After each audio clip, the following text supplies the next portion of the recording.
quem ainda não se inscreveu, corre lá, se inscrevam, que além das aulas que vocês estão assistindo aqui com a gente, vocês também terão acesso a outras aulas que estão lá disponíveis, né?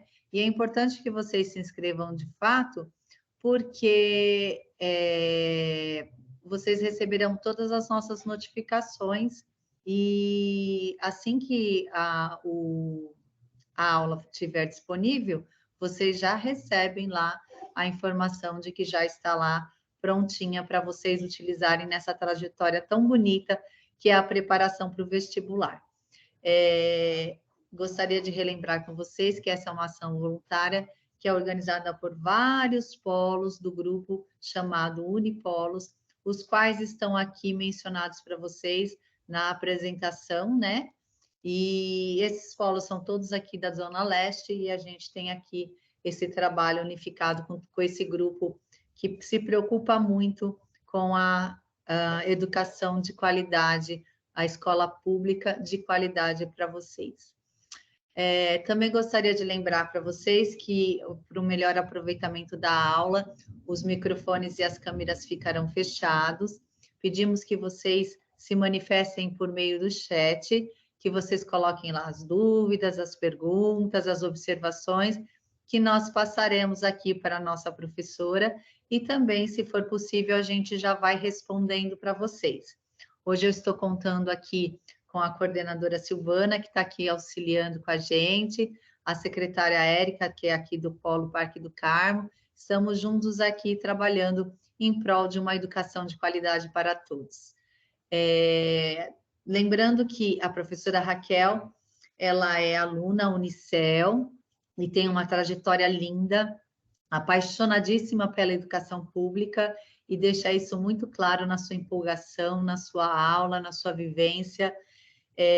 A professora Raquel é graduada em Letras pela Universidade de São Paulo, graduada em Biologia pela Universidade Virtual do Estado de São Paulo, é pós-graduada em Ética e Saúde na escola, é graduanda em Pedagogia pela Unicel Univesp, nossa parceira, nossa aluna.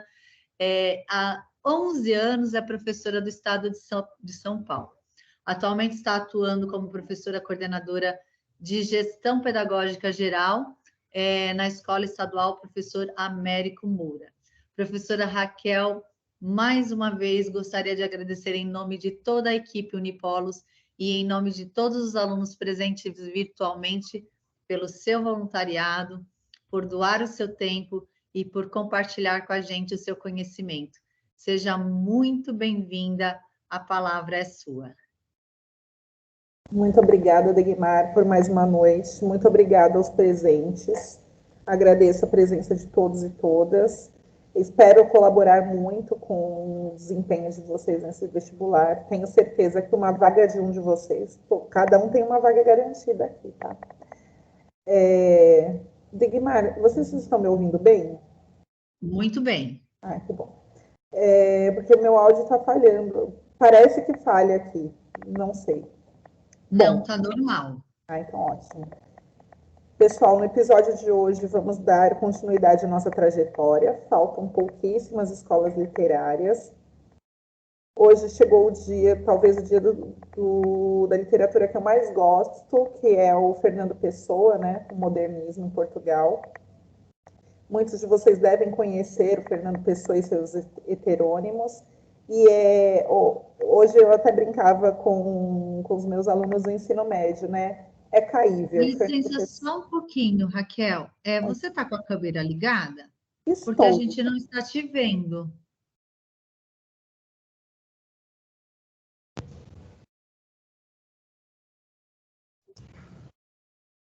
Sim? Agora sim. Boa noite. Vamos lá. Hoje eu até brincava com os meus alunos do ensino médio, né? Eu dou aula para a terceira série como professora substituta, porque no programa Ensino Integral funciona assim. Faltou o professor da área o cobre. Mas na minha escola nós temos a tradição, se o professor da área estiver na gestão, o gestor da aula. Eu sou professora de língua portuguesa, falta o professor de língua portuguesa, eu faço questão de assumir a aula dos meus alunos, né? Não teria por que eu colocar um outro professor, como, por exemplo, o professor de arte, para fazer isso. E aí nós conversávamos a respeito de vestibular, sobre editais, leitura de edital, e aí eu falava assim, pessoal, isso aqui é caível, né? E eles falavam, existe essa palavra, né, o caível, e eu pedi para que eles incorporassem, né, o tema caível, quando eles estudassem. E aí os meus alunos me lembraram uma coisa, que eles foram meus alunos na primeira série do médio, e quando eles foram meus alunos lá, eu falei para eles que eu tinha só até mais ou menos 20 de dezembro de 2023 para fazê-los tomarem o rumo da vida deles, né? E está chegando o momento. E era para que eles estudassem cada dia um pouquinho, para que não ficasse tudo para o final. E eles fizeram isso, né? Então, eles estão muito empolgados e acredito que vocês também estejam, né? A época do vestibular é uma época muitas vezes tensa, mas é maravilhosa, porque é o momento que nós consolidamos as nossas habilidades, né? Que nós mostramos que de fato nós aprendemos. Bom, vou começar a compartilhar a minha tela, a partir de onde paramos ontem.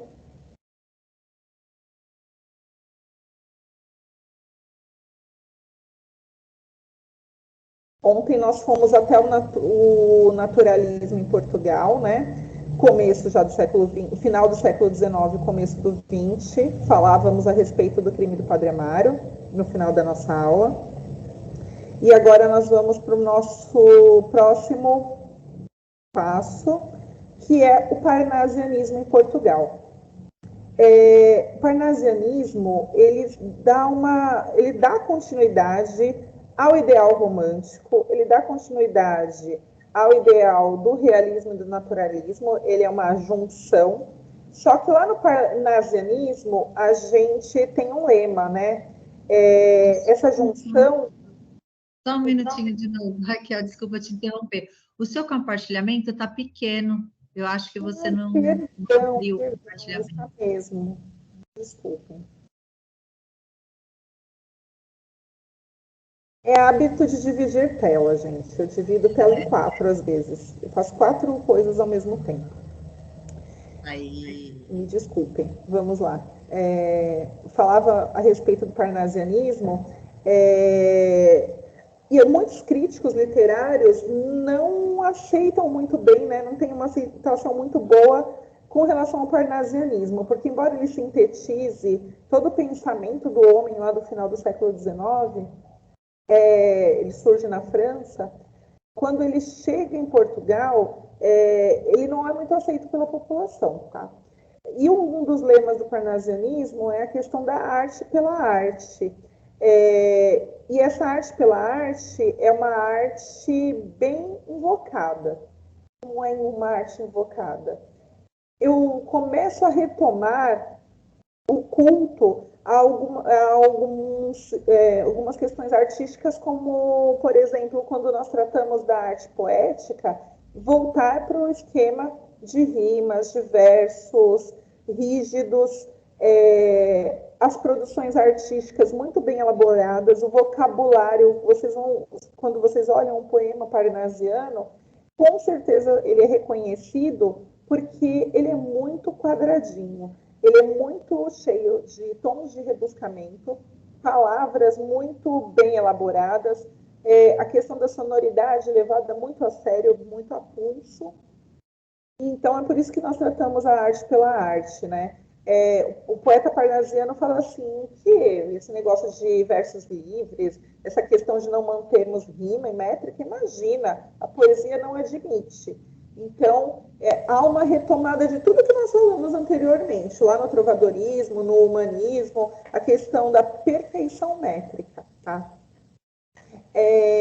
Coloquei aqui alguns escritores importantes, que é o Gonçalves Crespo, Antônio Feijó e o Cesário Verde, mas nós vamos ver um pouquinho sobre os autores mais para frente, tá? Outra questão que é muito importante com relação ao parnasianismo, nós acabávamos ontem, no dia de ontem, dizendo que Portugal estava em crise e que a importância social era muito relevante. Nós tratávamos do ideal do homem preocupado com o ambiente social e com a sociedade em si. Aqui no parnasianismo, não. O parnasianismo se incomoda, de fato, com a questão artística. Dane-se o homem, né? O homem que viva seus conflitos. Se você quiser tratar de humanidade, volte lá para o realismo.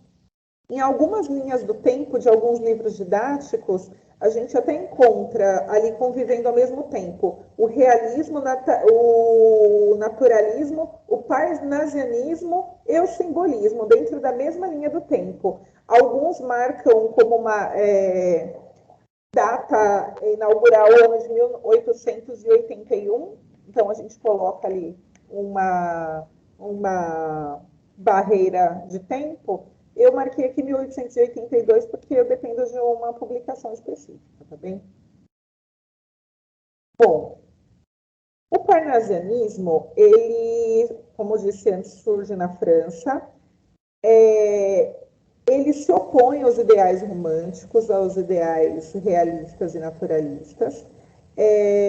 A sociedade europeia, como disseram ontem na aula de realismo, estava em transformação. Os avanços tecnológicos, né, a questão da Revolução Industrial estavam em alta ainda. A influência da Inglaterra e dos Estados Unidos na questão econômica mundial estava em alta também. E a gente tem o nosso ideal aqui é da arte pela arte, porque é como se fosse uma arte alienante o movimento parnasiano. Por isso que alguns críticos não veem tão bem. Desculpa, gente. A arte alienante, que alguns chamam, né? E o poema, nós temos autores aqui brasileiros que são modernos, como, por exemplo, Manuel Bandeira, mas Manuel Bandeira começa lá no parnasianismo, né? Ele era parnasiano, ele deixa de ser ali na semana de 22, é um marco para ele. Então, nós temos esse casamento também da literatura portuguesa com a literatura brasileira. Eu acho que cabe dizer também, quando eu fiz para vocês hoje um questionáriozinho, para vocês responderem algumas questões de vestibular, peguei provas da VUNESP, tá? E quando eu fui procurar essas provas, eu percebi que em muitos momentos, quando eu encontrava alguma questão sobre parnasianismo, era em relação ao modernismo.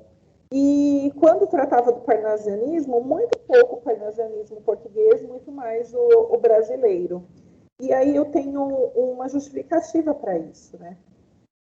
O parnasianismo brasileiro, os autores do parnasianismo brasileiro fizeram mais sucesso na Europa do que os próprios autores aqui do Brasil. Não por uma questão de preconceito pelo poeta português, mas as relações que o Brasil já tinha com o restante da Europa aumentava também esse alcance da nossa poesia. Bom, as principais características do parnasianismo são a linguagem objetiva e impessoal, caráter de impessoalidade. Em muitos momentos a gente vê até a descrição de objetos, né, esse tipo de literatura. Descrição visual, nós temos poemas em formato de vaso, por exemplo, né, em formato de pirâmide. Estilo ornado e culto, como eu disse, uma linguagem mais rebuscada. A preocupação com a estética, questão poética, muito redondinha, né? Eu falei quadrada anteriormente, mas é muito redondinha, não fugir à métrica. Perfeição da forma. Metrificação e versificação rígidos. Preciosismo, palavras e rimas raras, né? Quando nós estudamos literatura, estudamos poesia, a gente tende a perceber o esquema de rimas e geralmente as rimas raras, São aquelas rimas pautadas em classes gramaticais diferentes. Então, eu rimo um verbo com substantivo, um adjetivo com um verbo. Esse processo é muito mais difícil. Então, esse preciosismo ali se justifica, é um trabalho quase escultural para a construção da arte poética. O espírito científico, a gente não tem aqui, desde o romantismo, a gente não tem mais essa preocupação com o que é divino, então não temos mais esses ideais teocêntricos, tá?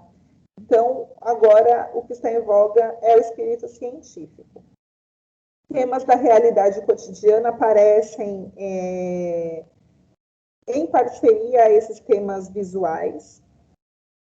Temas clássicos, porque o clássico? Porque o ideal clássico também é da perfeição. E aí eu lembro daquele clássico, que foi o clássico que falávamos nas outras escolas literárias. É aquele clássico greco-romano que lá no começo da construção da literatura portuguesa nós tínhamos como paganismo.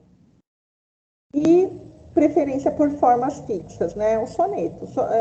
O que é mais fácil de fazer é o soneto, mas extrapola a questão do soneto também. Bom, como autores, nós temos o João da Penha. Ele surge com o movimento parnasiano em Portugal e o João da Penha tem contato com muitos autores aqui do Brasil, né? Como eu disse lá com relação ao romantismo, o pessoal aqui no Brasil, quando tinha dinheiro, ia estudar em Coimbra e tinha contato com esses autores. Então, o João da Penha chegou a conhecer, chegou a conviver com o Mário de Andrade. Conviver não, eles conversaram, né? João da Penha e o Mário de Andrade. Embora ele fosse bem mais velho que o Mário de Andrade, né? Que é relevante sobre ele. Ele foi fundador do jornal literário A Folha. E esse jornal, A Folha, ele foi grande difusor da literatura parnasiana, porque como o grande público não procurava mais por esse tipo de literatura, os veículos mais próximos eram jornais, né? Volto a dizer, população brasileira, população portuguesa, ainda com baixa escolaridade. Então, a gente não tem esse letramento. A forma mais fácil de alcançar o público leitor é a publicação em jornal. Só que esse jornal é um jornal literário específico. E para a próxima escola literária, nós vamos ver também o poder desse jornal, dos jornais literários, não desse especificamente, né? Como eles se tornam grandes instrumentos de divulgação da literatura. Percebam que até o nome das obras dele são parnasianos, né? Rimas, novas rimas, últimas rimas. Bom, o Gonçalves Crespo, se vocês procurarem conversar com algum português, muito mais fácil desse português conhecer o Gonçalves Crespo, porque durante muito tempo a sua obra também estava vigente lá no vestibular da Universidade de Coimbra. Ele tem muita relevância, tanto na sua escrita, quanto na sua influência social, artística e política em Portugal, tá? E ele também estava lá, participava do movimento do jornal A Folha. Ele tem poucas obras escritas e publicadas, poucas, né? Eu digo que ele não tem tanto quanto o João da Penha, mas ele tem por volta de 25 obras, é uma quantidade menor. Mas muitos textos deles são compilados do próprio jornal, foram retirados do jornal e compilados em obras. E o Antônio Feijó, que é mais contemporâneo nosso, né? Está mais próximo aqui do nosso tempo, do nosso movimento. Português também. E ele foi diplomata, ele chegou a viajar o mundo. Ele trabalhou aqui no Brasil, trabalhou na Embaixada Portuguesa aqui no Brasil. Chegou a concorrer a cargo político no Rio de Janeiro, a vereador. e ele viajou toda a Europa, por isso que sua obra também é muito difundida, né? Ele também é famoso na França. Também era advogado, e a gente vai ver muitos advogados, né, dessa escola literária para frente, porque a Universidade de Coimbra era um grande reduto de literatos, de pessoas cultas. E isso também resvala no movimento moderno aqui no Brasil, né? E as obras dele, assim, ao meu ver, ao meu crivo, são mais fáceis de ler, né? Embora tenha um vocabulário rebuscado também, é mais tranquilo, é uma literatura mais tranquila, assim, para um público mais letrado. Mas o vocabulário é mais acessível, diria eu. O Cesário Verde, ele foi, para além da arte parnasiana, ele também escreveu outros textos, né? Ele escreveu textos em prosa, porque antes de ser parnasiano, ele era um famoso realista.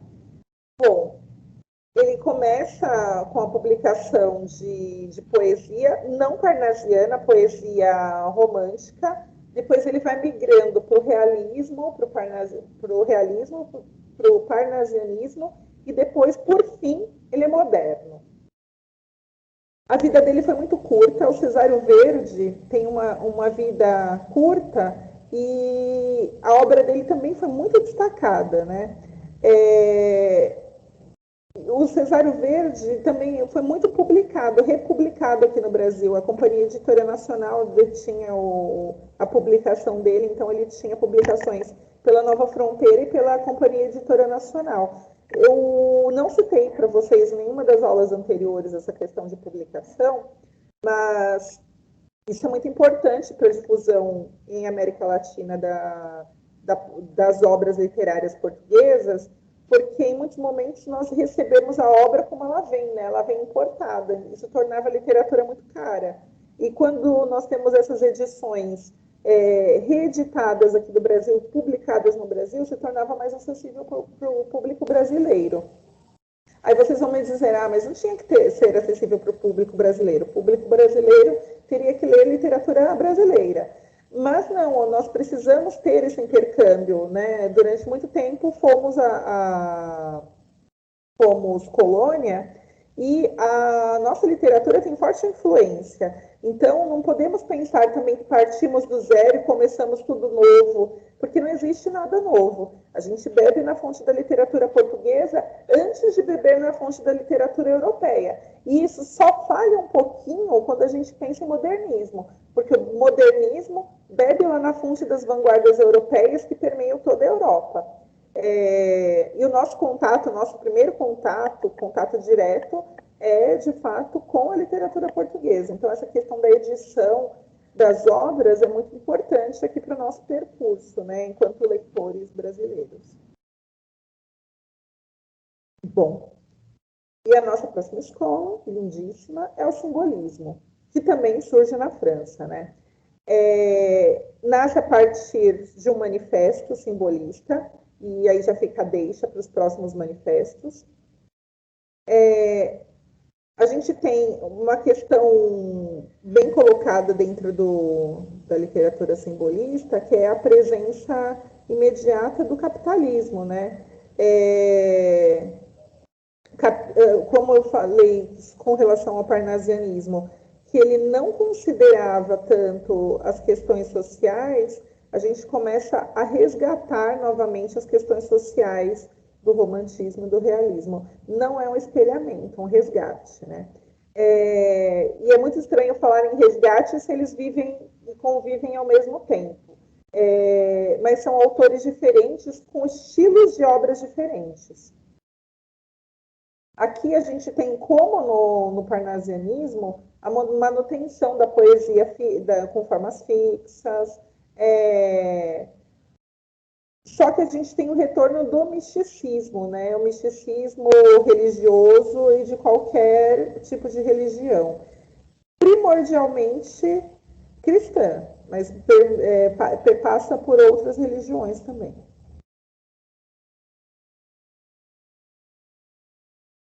Bom, o início do simbolismo em Portugal é a publicação de um livro chamado O Aristos.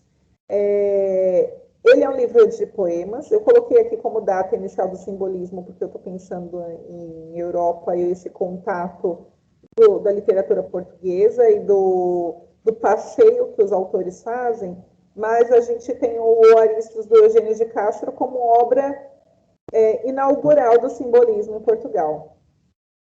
Mas eu até deixei aqui para vocês que esse movimento já estava com influências, né? Já tinha influências ali dentro da literatura, mas a gente precisa de uma obra que seja puramente pautada no movimento. Bom, como grandes autores nós temos o próprio Eugênio de Castro, do Aristos, e o Antônio Nobre.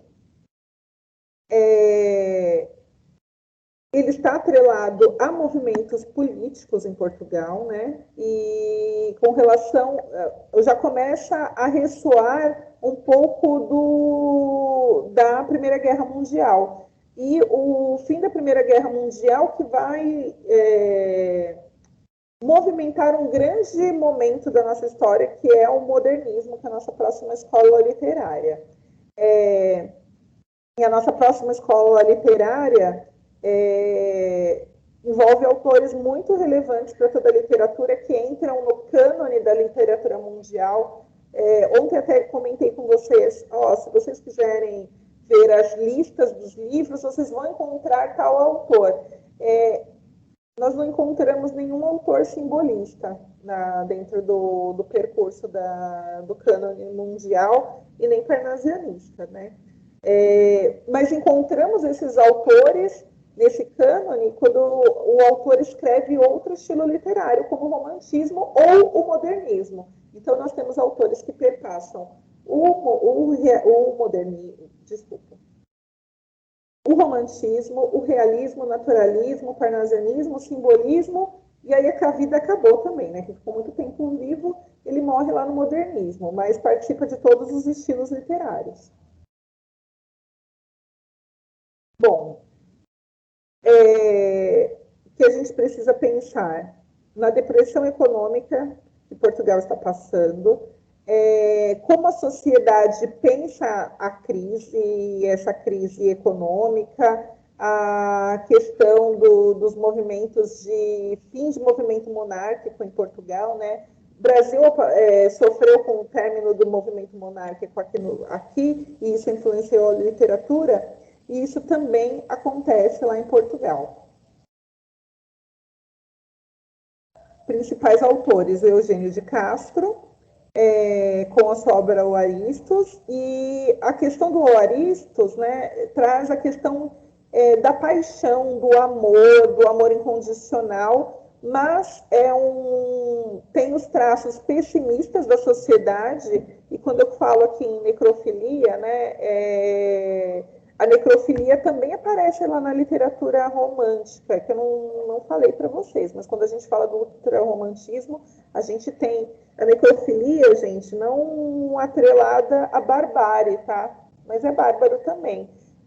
Nós temos cenas de moças mortas sendo beijadas, sendo amadas, sendo idealizadas, né? O ideal da pele alva da pessoa que já está sem vida. Isso também perpassa a questão do pessimismo. E isso aparece muito na literatura brasileira também.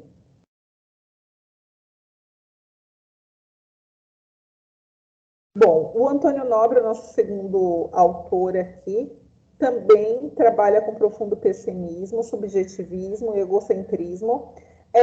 Não encontrei o Antônio Nobre em questões aqui do vestibular recente, encontrei em provas muito antigas eu digo, antes dos anos 2000, mas também não para trazer as características do movimento literário, era para uma atividade de interpretação, e usava essa questão do pessimismo como mote da questão, tá? Aqui nós temos no Antônio Nobre o pessimismo, o subjetivismo e o egocentrismo, ideal desse homem também, né? O homem romântico é egocêntrico, e o Antônio Nobre começa seu processo de escrita lá no romantismo também. Então, esse egocentrismo ainda perpassa a sua literatura. O Camilo Peçanha, quando eu disse lá da minha coleção ontem, da Folha de São Paulo, eu vou lembrar disso para sempre, eu vou até resgatar minha coleção. O Camilo Peçanha está lá em uma das coleções da Folha, com o Clepsydra. Também é um livro, é um romance, e ele é um romance daqueles ultra-românticos, mas com muitas características ainda do naturalismo, mas ele é extremamente pessimista. A ideia de que nada vai dar certo no final perpassa todo o romance e, de fato, no final nada dá certo mesmo, né? Tudo acaba em desgraça. Não tem ninguém morto aqui, tá? Ninguém sendo... nenhum corpo é profanado nesse romance. Bom, então vamos lá para o resumo das características. Rejeição ao cientificismo, materialismo e racionalismo. Essa rejeição ao cientificismo é o ideal de que não há cura. No final, todos morreremos. E nós temos ali um pouquinho de influência do sentimento de morte que vem com as epidemias mundiais, né? As epidemias de gripe estão em alta, né? Aparecem lá antes da Primeira Guerra, antes da Segunda Guerra. Então, esse cientificismo é negado e isso é atrelado à miséria social. Se a pessoa é pobre, ela não tem condições mínimas de higiene e, claro, que ela vai acabar morrendo. E é isso que as obras também trazem, né? Esse é o pensamento desses autores. A questão do materialismo e o acúmulo de bens também aparece, e o racionalismo. Manifestações metafísicas e espirituais, né? Aquele ideal de que se eu beijar o cadáver, talvez esse cadáver volte no momento posterior, ou eu possa morrer para me encontrar num mundo, em outro mundo, em outra vida. A negação ao naturalismo, exaltação à realidade e à realidade subjetiva, né? O subjetivismo aparece aqui como mote também. A sublimação, o subjetivismo, o uso de sinestesias e aliterações. Quando eu falo sobre sinestesias e aliterações, isso aparece muitas vezes no vestibular, porque é o uso da figura de linguagem construindo o poder do poema. E eu vou dar esse exemplo, né? A pessoa sentiu o doce gosto amargo da desilusão. Então, a gente tem a mistura sinestésica. Eu senti o azul dos seus lábios, né? Quando a gente fala lá da criatura desfalecida já. E a questão da musicalidade, quando a gente fala em poesia, é uma poesia musical, né? O esquema de rimas sempre muito bem encadeado, mas sem tanto aquela preocupação de formas como acontecia lá no parnasianismo. Um instante que eu não estou conseguindo passar o texto.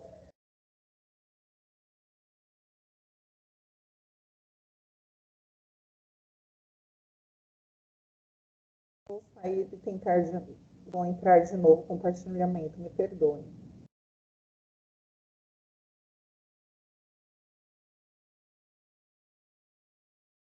Agora vai.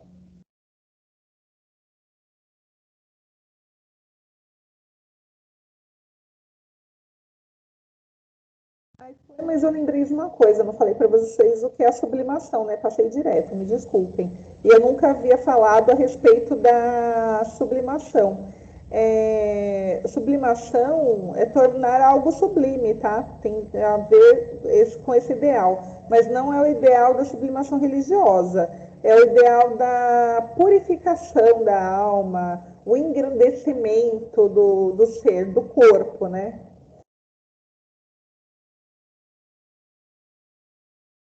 E agora vamos para a nossa penúltima escola. Eu falo penúltima porque a última já é quase essa. Vamos lá, o modernismo em Portugal. modernismo, se vocês forem olhar os manuais de vestibular, né? Eu até dei uma olhada no manual do Objetivo e do Etapa, eles colocam na linha do tempo o modernismo como última escola, e tudo que está acontecendo agora, na atualidade, eles chamam de pós-modernismo, ou de modernismo mesmo, como se o modernismo não houvesse acabado.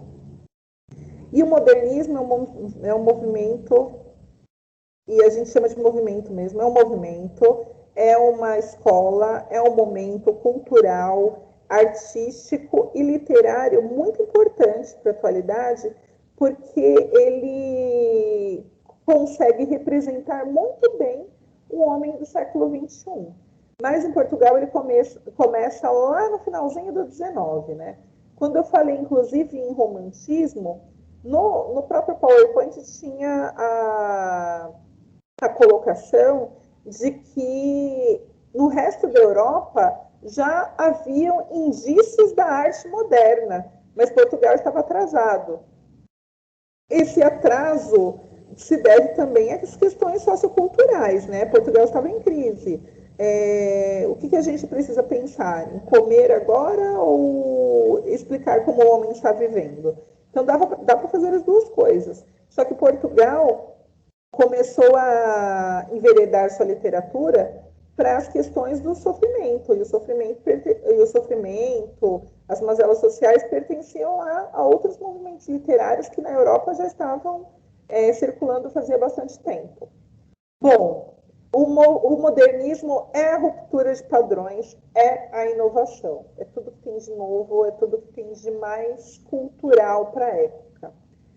Bom, tem gente que chama já o movimento do término do parnasianismo já como um movimento de pré-modernismo.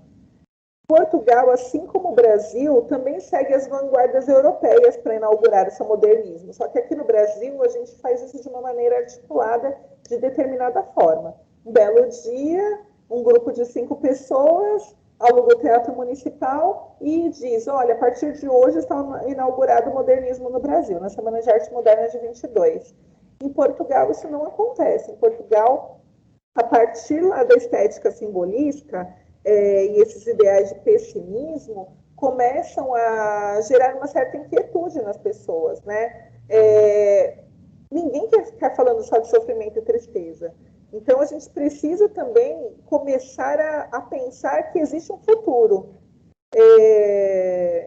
Lembrei agora de um comentário do meu aluno que ele falou a respeito do Carpe Diem, e falou assim, mas Carpe Diem no barroco é diferente do arcadismo? Aí eu falei, não, o Carpe Diem é no arcadismo. Ele, não, mas lá no barroco tem o aproveitar o mundo, a vida como se não houvesse amanhã. E o modernismo tem essa questão do aproveitar a vida, porque enquanto o homem lá no simbolismo e no parnasianismo, no parnasianismo não, porque não tinha essa estética de pensar no social, mas enquanto lá no simbolismo estava falando sobre a não perspectiva do amanhã, aqui no modernismo o homem entendeu que existe o amanhã e que esse amanhã virá, então é bom que a gente aceite. A estética modernista é para frente, né? E quando a gente pensa em para frente, é olhar para os movimentos de vanguarda, não tem mais essa questão da forma, da métrica, é tudo novo de novo. Portugal também segue o princípio das vanguardas europeias, dadaísmo, cubismo, surrealismo, né? O surrealismo lá do Salvador Dalí, e cria o seu moderno. E ali a gente tem o marco inicial aí com a publicação da revista Orfeu. Vocês vão ver que o personagem importante que está por trás dessa revista Orfeu. E pensem também no nome, né? Orfeu não é nome de personagem de mitologia greco-romana, né? Então pensem nesse Orfeu aí. Bom,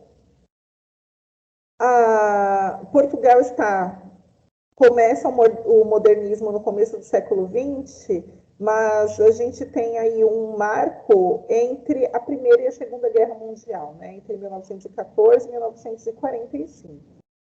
Bom, o cientificismo está em alta, né? A gente tem algumas teorias relacionadas a Einstein, Freud, enfim, grandes invenções, essa desvinculação total com o que eles pensam a respeito do sentimento colonial, né? Eles começam a entender que Portugal consegue sobreviver sem essas colônias, algumas pessoas, tá?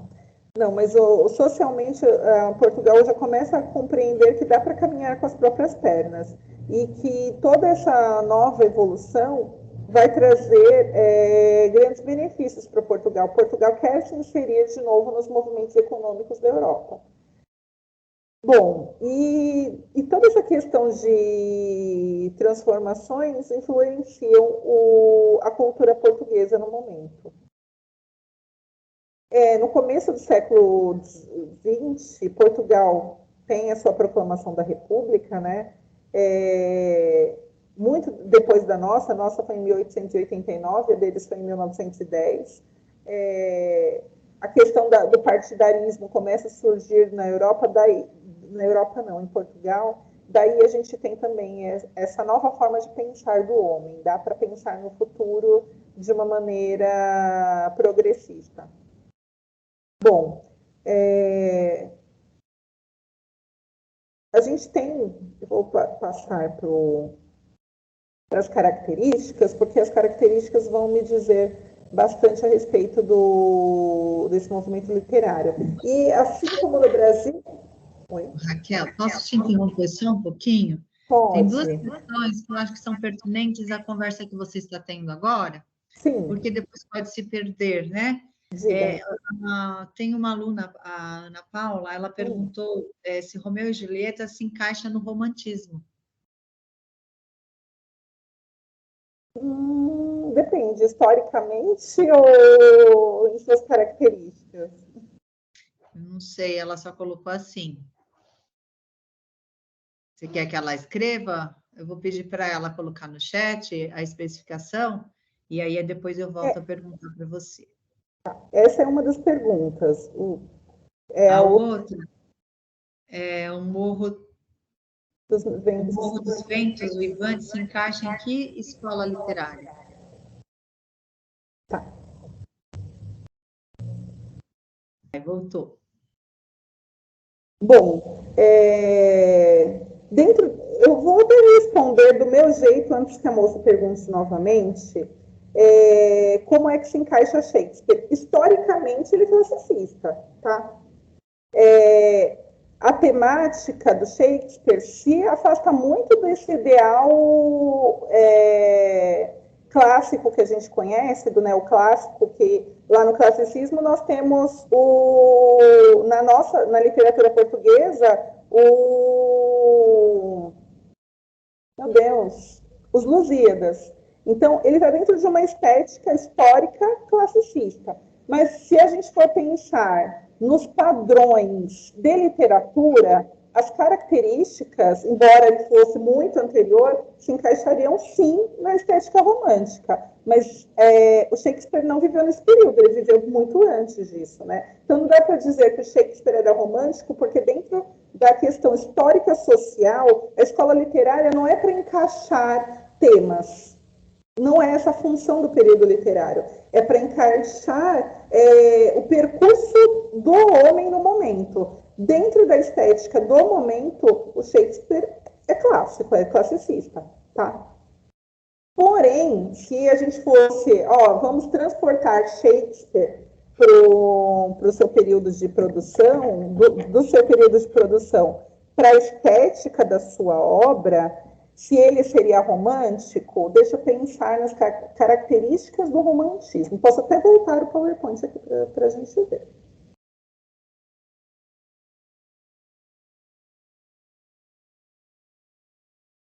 Shakespeare é caível, tá?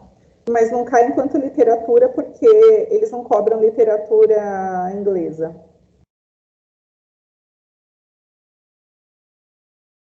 Você deve ser minha aluna, não é possível. Me fizeram essa mesma pergunta semana passada, eu tive que fazer a mesma coisa. Agora, eu vou dar outra justificativa. Para a segunda geração, que é a ultrarromântica, né? Ó, se eu for pensar no Shakespeare dentro do percurso dos nossos autores aqui, dentro do romantismo, ele não se encaixa com nada que nós temos, nem com a estética, nem com a estética literária, talvez o processo de construção, essa ideia também do dissabor amoroso, do final infeliz. Eu passaria Shakespeare por várias escolas. Bom, tem nacionalismo e patriotismo ali no Shakespeare? Nessa obra, especificamente, não. Eu tenho em outras, né? O culto ao fantástico, também não. Eu tenho culto ao fantástico, sabe onde? Os Sonhos de uma Noite de Verão, que é lindíssimo, mas eu colocaria os Sonhos de uma Noite de Verão dentro da estética humanista, inclusive, nem da classicista. Culto à natureza? Não colocaria também. O subjetivismo, que é o pensamento de impressões individuais, né, contra a objetividade, não. Eu encaixaria o Shakespeare só na questão do sentimentalismo e da idealização. E aí assim, enquanto leitores, né, não sei se você vai prestar letras, meu bem, mas pensando enquanto leitor, a gente tende a pensar que tudo que tem a questão do sentimentalismo e do amor romântico teria que pertencer à escola romântica, e não necessariamente. O período literário é o reflexo do homem da sua época. E o Shakespeare, ele tem diversas obras que se encaixariam em diversas escolas literárias, mas ele não cabe ao período literário romântico. Vocês querem saber que é muito longe do romantismo que a gente conhece? É o Frankenstein. Se a gente pensar no Frankenstein, que é romântico, a gente tem diversas questões ali que a gente não encaixaria dentro do que a gente concebe enquanto estética romântica, tá? Eu não sei se eu respondi a sua pergunta. A Degmar, ela fez alguma outra? Não. Mas assinala para mim, por favor, querida, se responde a sua pergunta ou não. Ana Paula, por gentileza, se manifesta. Ah, peraí. Pode responder porque o áudio cortou. Ah, ela colocou aqui, ó, porque se trata de uma tragédia de um amor proibido e o final é trágico, não é? A estética do amor proibido também aparece lá dentro do humanismo e do classicismo, Ela né? disse que você respondeu sim e ela está agradecida.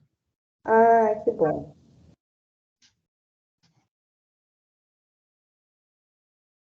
Aí, desculpa, qual era a segunda pergunta que eu falo demais e esqueço das coisas?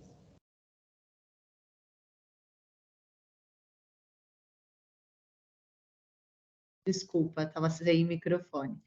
No caso de O Morro dos Ventos Uivantes, se trata de uma história de amor que não deu certo. Vingança e morte é uma história bem pessimista, onde tudo só piora a cada página. A Stephanie comentou a pergunta da colega. Olha que bacana, eles já vão se ajudando aqui. A pergunta em si foi...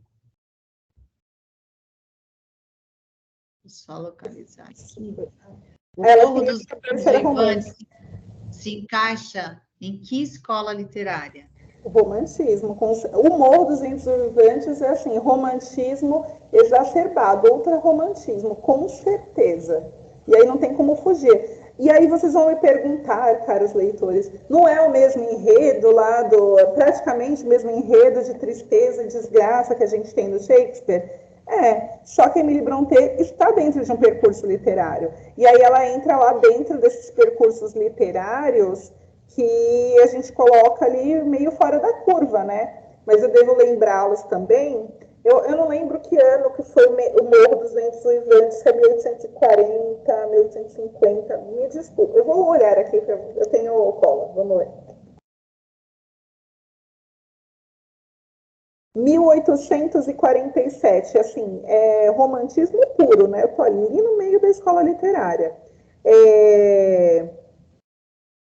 E o Morro dos Ventos Uivantes tem uma questão que é o ambiente. Não sei se eu vou lembrar, gente, direitinho para contar para vocês, porque eu li quando eu era adolescente mesmo. Esse eu não reli na vida, não. Me perdoem. É que tem coisas que eu releio. A Brontë eu não reli, me perdoe. Mas, assim, é um clássico inglês, não cairia no nosso vestibular, assim, não para a questão literária, mas entra na primeira geração romântica, porque para além das questões amorosas, das dificuldades do amor incondicional e tão difícil, né?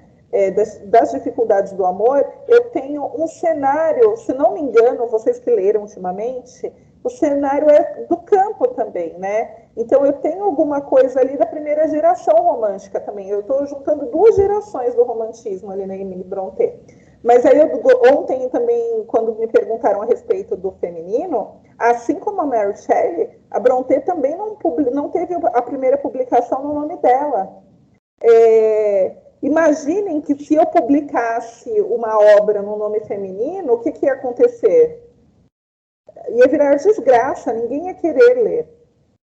Então, durante esse período, não dava para publicar assim, no próprio nome. Eu não me recordo muito bem sobre a Emily Brontë, porque assim, e aí eu peço desculpas a vocês, porque com relação à literatura inglesa, eu não estudei muito, gente. Eu fiz graduação em português e grego.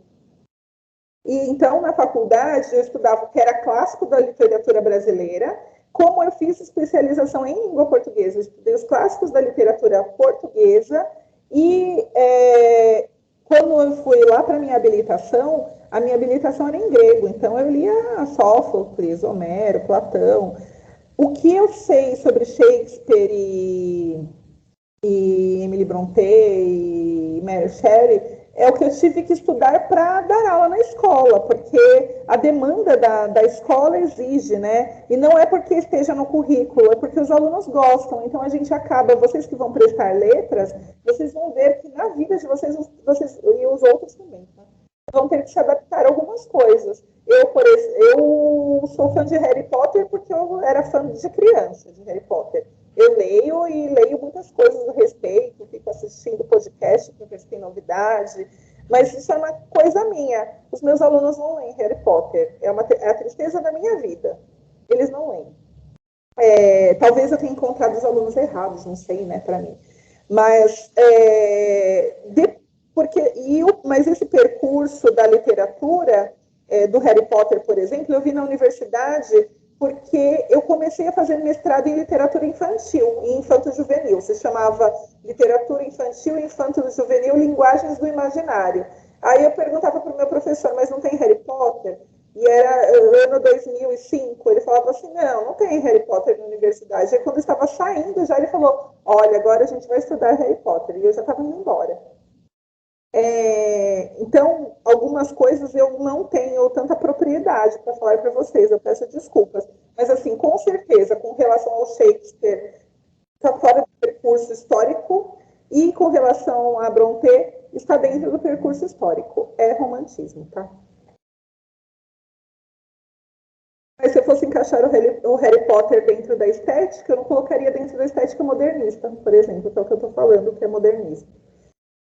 Tem mais alguma pergunta, Degmar? Porque assim, eu vou longe se vocês fizerem perguntas.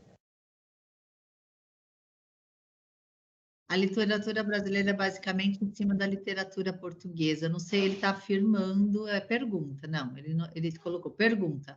A literatura brasileira é basicamente em cima da literatura portuguesa? Não, não. Nós estamos em cima da literatura portuguesa até o romantismo, e depois disso nós caminhamos com as nossas próprias pernas. Porque a gente tem dinheiro. Eu não estou falando de crise econômica aqui em Portugal, e assim, eu estou falando de forma irônica, mas é verdadeiro, né?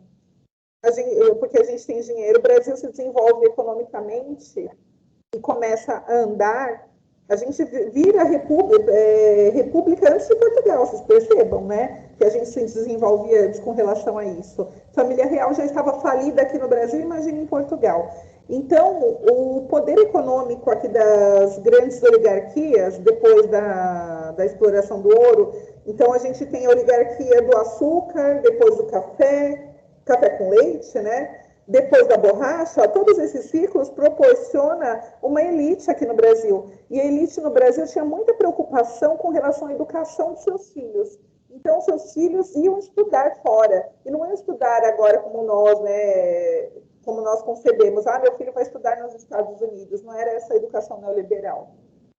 Era a educação de que ele teria uma educação de qualidade. Aqui no Brasil, a gente já tem universidade desde o século XVII, tá? A gente tem universidade de direito, faculdade de direito em Salvador desde o século XVII. Mas, se eu tivesse dinheiro, eu não mandava o meu filho para Salvador, eu mandava ele para Coimbra. E ali, eu não sei se alguém já teve essa oportunidade ou já fez esses cálculos de distância, se você estiver em Portugal e tiver condições, mesmo lá naquela época, em 3, 4 dias você estava na França, em um dia você estava na Espanha. Então, o contato com outros países era muito próximo. E o contato com essa literatura era muito próximo. Quem tem dinheiro tem condições de estudar. A nossa elite tinha acesso à literatura europeia, tinha acesso às vanguardas, tinha acesso à educação. Então, nós nos espelhamos na literatura portuguesa, talvez, e aí eu digo sem muita propriedade também, talvez pela proximidade da língua, até o romantismo. Daí para frente, nós caminhamos. Inclusive, o nosso ultrarromantismo, que é a nossa segunda geração, em questão de produção, também sou eu falando, tá? Não é a crítica, embora eu tenha estudado com grandes críticos, né? Eu estudei literatura brasileira com o Davi Arrigucci Júnior. O Davi Arrigucci apresentava aquele programa dos clássicos da literatura lá na Cultura, e ele foi meu professor. E ele sempre dizia, o rigor cultural da literatura brasileira era superior ao de Portugal. Porque a literatura brasileira se dava o direito de experimentações que em Portugal não acontecia. Talvez a questão da rigidez não permitia que Portugal extrapolasse tanto. E muitas vezes demorava muito para Portugal aceitar outras estéticas literárias que no Brasil era sempre experimentação. O romantismo era experimentação e a gente tinha gente muito cara de pau, né? Se a gente pensar que hipótese alguma socialmente, o Machado de Assis seria aceito, né, enquanto mulato, um homem mulato numa sociedade escravista, e ele foi o maior autor que nós tivemos, e que ele começou a escrita dele no romantismo, vai para o realismo, e quiçá o naturalismo, e foi o maior autor do realismo brasileiro. A gente pensa que o Brasil estava à frente, tá? Então não tem como falar, sempre foi, até um período. Daí para frente o Brasil caminha com as próprias pernas. E aí, digo mais, quando Angola, Moçambique e Cabo Verde começaram seu percurso de literatura, após a independência nacional, após os conflitos internos, porque, infelizmente, os 3 países, depois do processo de libertação do Império, começa num processo de guerra civil, Angola mesmo foi em guerra civil até 1982. Quando eles começam a constituir a intelectualidade e a literatura deles, eles não olham para Portugal, eles olham para o Brasil. Os principais autores da literatura moderna angolana estudam Graciliano Ramos, Guimarães Rosa. Se vocês pegam livros como, por exemplo, o Luanda, que é do Luandino Rodrigues, ele é o espelho do Vidas Secas, só que uma versão angolana. Então, o nosso rigor cultural é muito bom, né? A nossa literatura é excelente. Então, não sei se eu respondo sua pergunta, mas Brasil sempre teve condições, sempre teve não, né? Depois da República, até durante o período imperial, né? Mas dali no final do período imperial até a proclamação da República sempre tivemos condições, tá? Sempre tivemos condições, e a nossa literatura não deve nada à literatura portuguesa. Inclusive, eu tenho até a fofoca literária, né? Porque lembram-se ontem, quando eu falei lá do Essa de Queiroz, que fez praticamente uma cópia do Gustave Flaubert, da Madame Bovary, e ele trocava correspondências com Machado de Assis? Machado de Assis escreve o Dom Casmurro após isso, após essas conversas. E lembram-se que eu falei sobre a traição e essa questão da mulher enquanto traidora do marido, né, do sagrado da família? O Machado de Assis cria uma Capitu, uma história de Capitu e Bentinho, que até hoje a polícia científica já tentou resolver a questão, os críticos literários tentaram responder a questão. Eu tinha um professor na USP também, o Willy Boll, que ele era especialista, ele era alemão, mas ele era especialista em literatura brasileira. E ele dedicava a vida dele a tentar descobrir se a Capitu traiu o Bentinho, né? Sabe, né? Saber. Depende do leitor. O Machado de Assis não conversa com o leitor a todo momento, não tem disso. Mas até nos últimos tempos, até a polícia tentou investigar isso, né? Será que houve traição? Porque a obra é tão bem escrita que o leitor até hoje tem dúvidas, né, a respeito do papel da Capitu dentro dessa. Porque até hoje eu acho que ela é injustiçada, né? Se eu tenho lá o agressor, o Bentinho, contando a história, qual a versão da Capitu? Beleza? Ah lá, pessoa prolixa. Outra pergunta. França controla todos os períodos literários? Não é controlar. A França dá start em muitas coisas. França e Inglaterra, tá? Se vocês revisarem tudo aqui, que vocês vão revisar, tenho certeza que vocês vão passar a madrugada lendo PPT, se vocês fizerem isso, vocês vão perceber que em quase todas as escolas, lá, surgiu na França, surgiu na França, surgiu na Alemanha, surgiu na Inglaterra às vezes, surgiu na Itália, muito lá no século XII.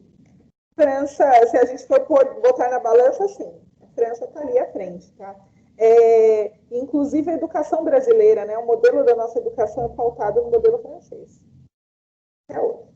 Então, a gente pensa que tudo que é importado de bom, que é constituído como bom na escola, na questão literária, surge ali na França.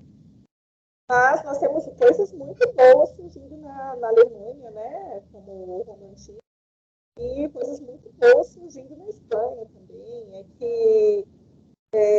Eu acredito que a França, ela sempre sintetiza muito mais essa questão cultural, porque é o ideal francês querer trabalhar a questão da educação, querer trabalhar a questão da cultura, da moda, né? Se eu tiver que comprar um perfume, eu vou comprar um perfume inglês ou um perfume francês? Se eu tiver que comprar um vinho, eu vou comprar um vinho espanhol ou um vinho francês? O espanhol é melhor, tá? Do território do clima. Mas a gente tende a acreditar que da França é melhor. Então, sim, as escolas literárias, em sua grande maioria, o surgimento cultural, o ápice cultural, na maioria dos casos, surge na França. Mais uma pergunta, Raquel. Quais foram os autores representantes do movimento literário conhecido como simbolismo?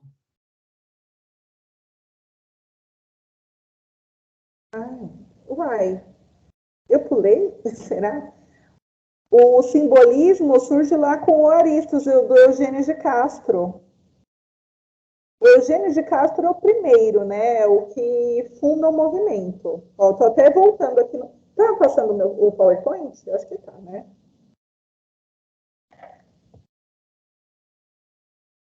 O Eugênio de Castro é o primeiro, né? E ele participa das duas fases do simbolismo. e ele é autor do O Aristos, que é a obra inaugural. Nós temos o Antônio Nobre que eu disse que foi bastante conhecido aqui no Brasil, o Camilo Peçanha, que apareceu lá na minha coleçãozinha da Folha, com clepsidra. Então, nós temos esses três como três grandes expoentes, tá bem?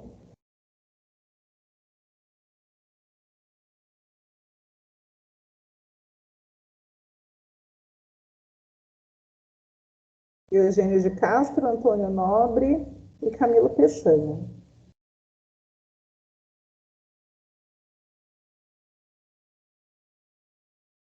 Espero ter respondido a pergunta. Tem uma outra questão que eu vou deixar para o final, porque é uma sugestão que o aluno espera de você e pode ser que ajude todos. Vamos ver se você consegue depois. Ai, meu Deus. O aluno está agradecendo aqui. Vamos lá. Eu espero que eu consiga, viu, gente? Eu tô tão capenga. Essas coisas, assim, essas histórias de crime em escola, deixa a professora, assim, tão para baixo. Vamos lá, mas eu vou tentar conseguir. Mas me dá um gás também para continuar todos os dias. Eu quero, é isso que eu quero da minha vida. Eu quero que as pessoas tenham educação. Vamos lá. Contexto histórico, então, vou voltar aqui no modernismo. E se vocês não me controlarem, eu vou embora no modernismo, que é a minha escola preferida. Então, a gente tem a questão do crescimento cultural, o cientificismo, a questão histórica da proclamação da República Portuguesa. A gente está pensando na questão de como é que esse homem vai subverter essa relação. Mas vocês vão ver na literatura, com um cara que vocês devem conhecer bastante, com aquelas postagens de Facebook, todas descontextualizadas, que Fernando Pessoa ainda está um pouquinho na questão do desassossego com isso, né? Fernando Pessoa é uma pessoa extremamente pessimista com relação a esse futuro que a literatura portuguesa vem traçando. Ele tem influência também dessas vanguardas europeias, né, que surgem na Espanha, na França, na Itália, né, cada movimento cultural de vanguarda vem de um lugar.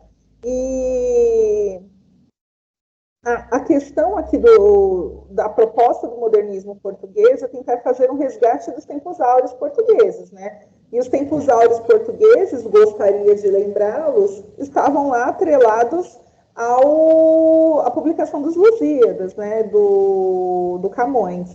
Então, será que essa literatura consegue fazer esse resgate histórico? E eu diria que, sim. Não resgate histórico, né, mas uma questão da elevação da literatura portuguesa novamente. Bom, principais características aqui do movimento moderno.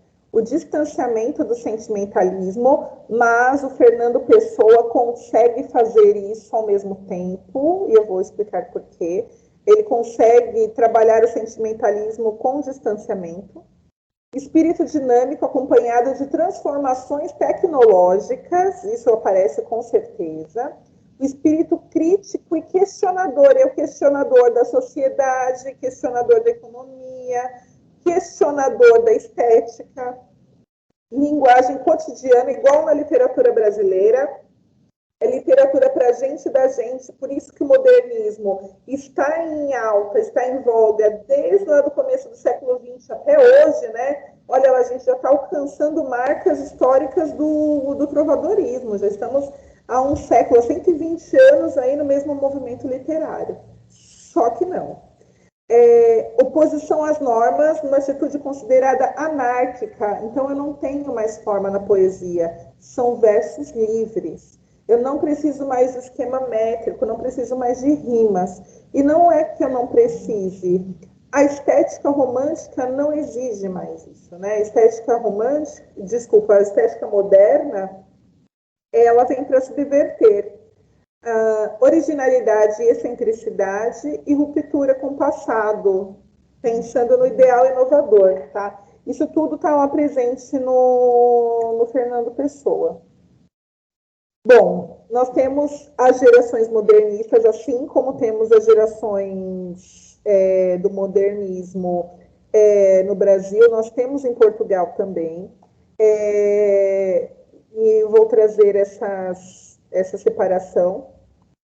E essas gerações estão também alocadas de acordo com temática e autores, assim como no Brasil. Bom, a primeira geração, que é a geração de Orfeu, ela tem relação por conta da publicação lá da revista Orfeu, né, que eu falei até, guardem o nome lá do Orfeu, porque é uma retomada lá do ideal greco-latino, mas não tem retomada nenhuma. Essa primeira geração está ali muito próxima ao simbolismo, muito próxima, flerta com o simbolismo. A revista Orfeu tinha como principais agentes ali no momento o Fernando Pessoa, o Mário de Sá Carneiro e o Almada Negreiros, né? Essa é a primeira turma moderna aqui da geração portuguesa. Aqui eu trouxe como grande escândalo, assim como está dentro do livro do William Cereja, né? Ele diz que foi um grande escândalo, mas o grande escândalo foi o modernismo no Brasil, né? Qual era a diferença? As temáticas aqui tocavam a sociedade. E existe um fato histórico aqui com relação ao Mário de Sá Carneiro, né? O Mário de Sá Carneiro, ele comete suicídio.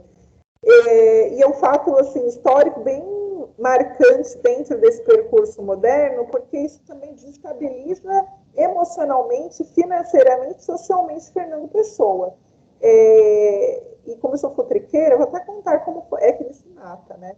Ele toma veneno, só que ele não morre assim na hora. Ele vai morrendo aos poucos, ele vai inchando, vai ficando meio azulado, aí o corpo dele começa a apresentar deformações, e isso tudo é colocado no jornal no dia seguinte à morte dele, né? E isso abala bastante Fernando Pessoa. Ele toma estricnina, que não tem a função de ser veneno, né? E ele tem uma morte longa, ele demora umas 2 horas para morrer. Então, as pessoas vão para a casa dele para ver lá que não tem o que fazer mais, ele vai morrer. E tentam entender por que ele faz isso. E faz parte do pensamento dele enquanto autor, né? Enquanto poeta. Ele queria uma morte trágica e colossal. Bom, esse movimento aqui desses autores, dos 3 da primeira geração, são fortemente influenciados pelo futurismo e expressionismo, que são vanguardas europeias, tá? E aí eu vou falar um pouquinho sobre os autores. Eu tenho, então, Fernando Pessoa, que vocês devem conhecer pelas pílulas que as pessoas colocam lá nas redes sociais, atribuindo ao Fernando Pessoa, e muitas vezes não são. E o Fernando Pessoa é um cara estranho, porque ele tem influência política, ele tem influência na literatura, mas ele é um cara extremamente recluso. E com relação à obra dele especificamente, eu diria que ele é até excêntrico, né? Porque, como eu disse, o Fernando Pessoa, para circular entre essas escolas literárias, ele tem autores diferentes fazendo isso por ele. Ele tem os heterônimos, né? Dentro do Fernando Pessoa funcionam várias pessoas. Dizem, inclusive, que ele tem mais de 20 heterônimos, mas aí a gente tem ali 3 que são muito conhecidos, que são o Alberto Caeiro. O Alberto Caeiro traz, dentro da estética da escrita dele, um conteúdo que é muito arcade, é muito parecido com o arcadismo. O Ricardo Reis é ultra romântico, é um homem casado, né? Enfim. E o Álvaro de Campos, que é o autor ali do período, ele que é moderno. Então, nós temos ali os 3 principais, mas contam mais de 20 heterônimos, né? E tem o Fernando Pessoa escrevendo pelo próprio Fernando Pessoa. Então, ele tem um livro que é muito, inclusive até barato, vende nas bancas de jornais, que se chama Mensagem. É um livrinho que é editado atualmente pela editora LPM, Mensagem. E é um livro de poemas do Fernando Pessoa, não é dos heterônimos dele, mas a gente encontra as publicações dos heterônimos por aí também.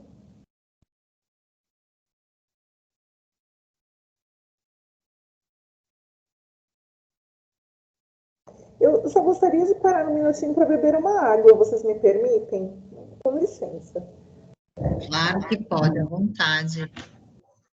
Vou aproveitar que a professora Raquel vai se recompor, beber uma aguinha, né, gente? Não é fácil não dar aula assim, 2 horas falando o tempo todo, só mestre mesmo, né?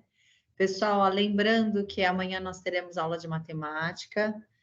Na segunda-feira nós temos aula presencial aqui no Polo Parque do Carmo. Se você tem interesse e ainda não se inscreveu, por gentileza se inscrevam. Nós já excedemos a quantidade de alunos que pretendem estar aqui. Provavelmente nós faremos 2 turmas, né?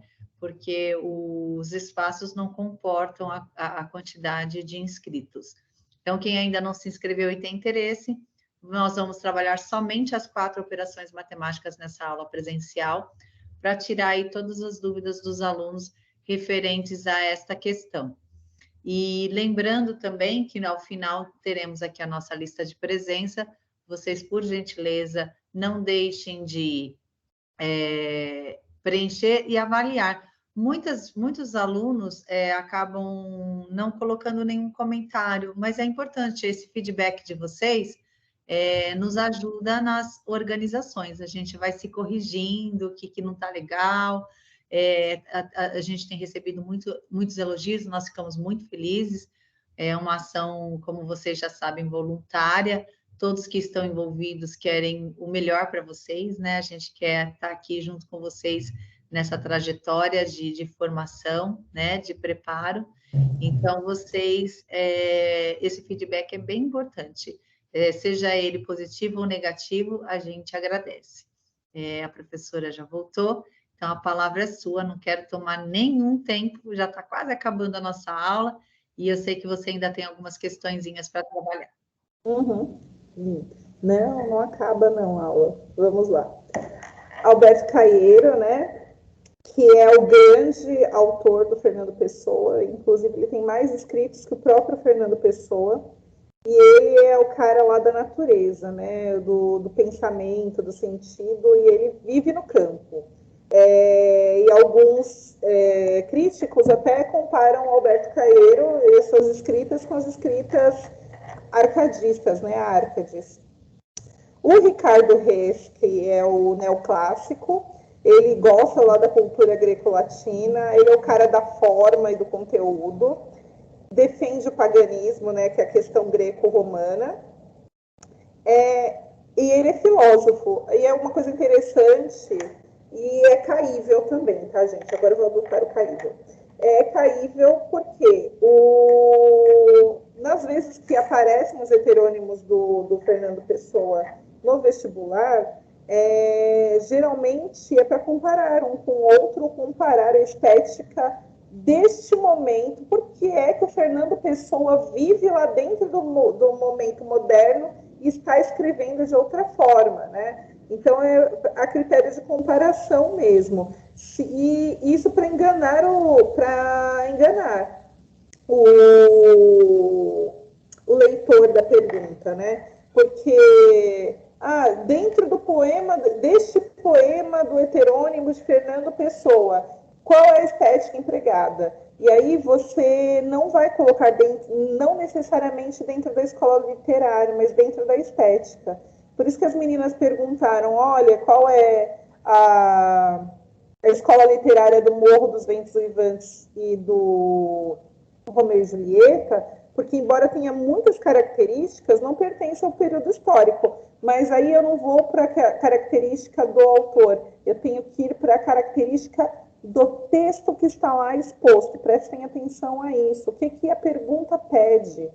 E com relação às perguntas no vestibular, sempre olhem o que, que a pergunta está pedindo a vocês. Vocês vão ver, eu fiz um questionáriozinho para vocês de 3 perguntinhas, e tem uma assim que mata a resposta na hora, que eu não preciso nem ler muito, assim.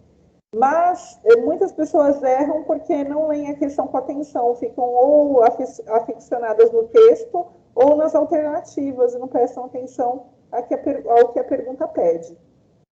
E temos o Álvaro de Campos, que é o moderno aqui de todos eles, né? Ele é rebelde, ele é muito negacionista, e, de qualquer maneira, ele se isola do pensamento do próprio Fernando Pessoa. O Fernando Pessoa, ele por ele mesmo, ele escreve dentro da estética moderna, mas ele tem muitos traços ainda do realismo e do próprio naturalismo, né? Mas muito mais do realismo. Bom, meu próximo autor é o Mário de Sá Carneiro, lá, que comete suicídio, e a questão que gira em torno da obra dele é sempre a insatisfação, né? Por exemplo, a obra Confissão de Lúcio é um Lúcio que parece muito com... Eu não sei se vocês já tiveram contato com as obras do Graciliano Ramos, né? Parece muito com a angústia do Graciliano Ramos. A gente fica até incomodado com a leitura da obra, porque parece que tudo incomoda, tudo é muito ruim, nada vai dar certo ali. E nada dá certo mesmo. É tanto incômodo da personagem e ele dizia que talvez fosse a obra máter dele, né? A Confissão de Lúcio. Todo o tempo ele fica ali conflitando com ele mesmo. E dizem que essa obra conversa com a angústia do Graciliano Ramos. Mas aí o angústia do Graciliano é o sentimento de angústia do próprio autor, né? Ele escreve o angústia dentro do cárcere. Então, é o sentimento de angústia. O Luiz da Silva, lá do Graciliano, está muito angustiado, assim como o Lúcio está aqui angustiado dentro da confissão dele. E o Almada Negreiros, né, que é o nosso terceiro, mas não menos importante. E ele, aqui, dentre os nossos 3 autores, o Almada Negreiros é o que vive mais, né? O Pessoa morre em 35 e o Almada, ele só morre em 1970. Então, ele pode ser até contemporâneo de alguns de nós. Ele era muito futurista, tinha as características da obra muito atreladas ao futurismo. Ele escrevia peças teatrais, ao contrário dos outros 2. E ele, para além de escritor, ele também era artista plástico, né? Então, o pensamento, o sentimento desse homem que viveu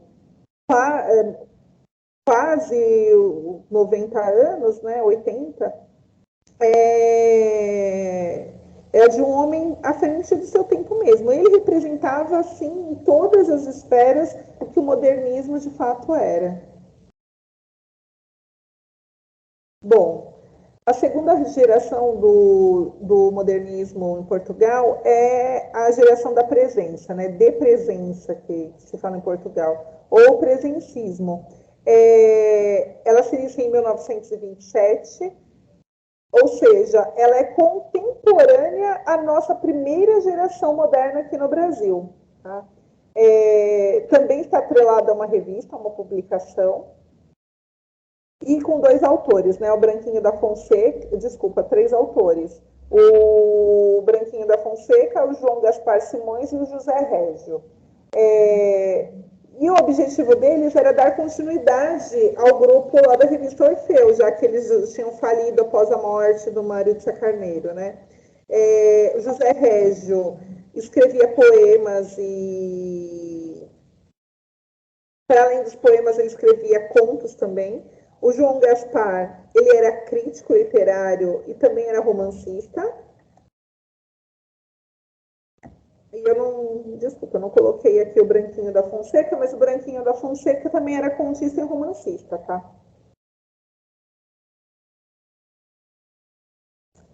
O neorrealismo. Então, eu vou entrar agora na nossa última escola literária, nosso último período aqui em Portugal, que é o mais próximo do que temos da atualidade.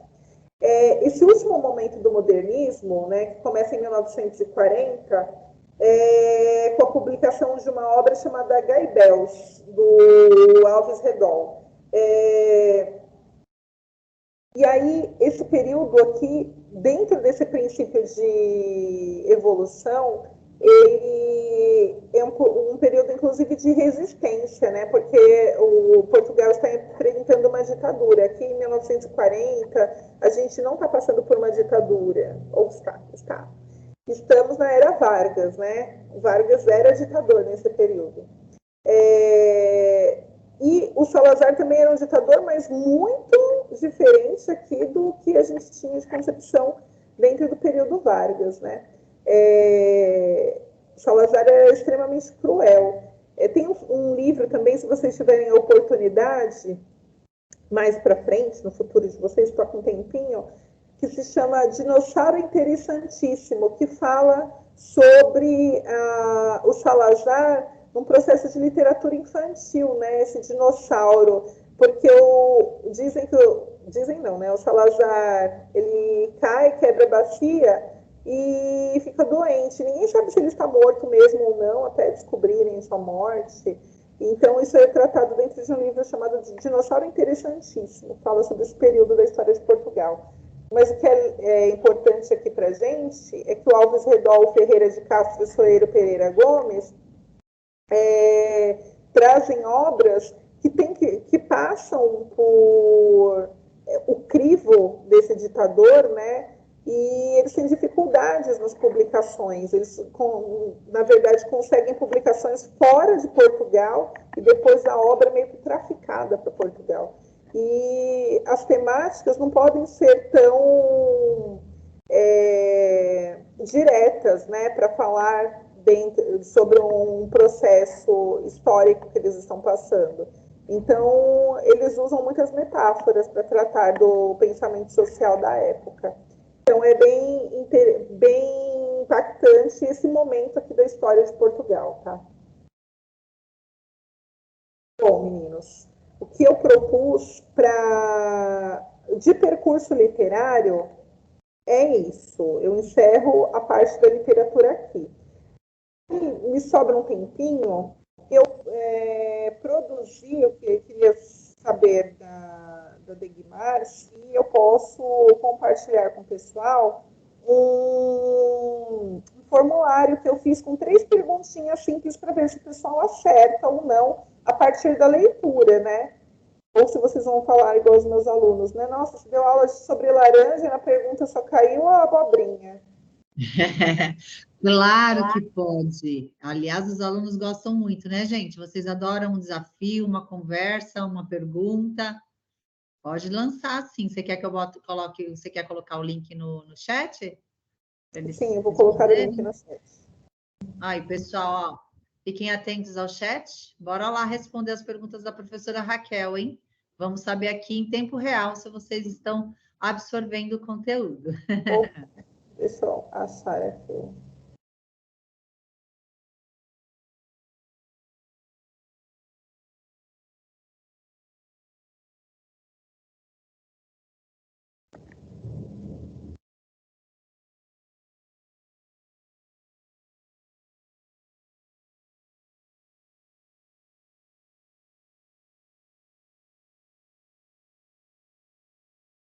Tem uma perguntinha no chat, já posso responder.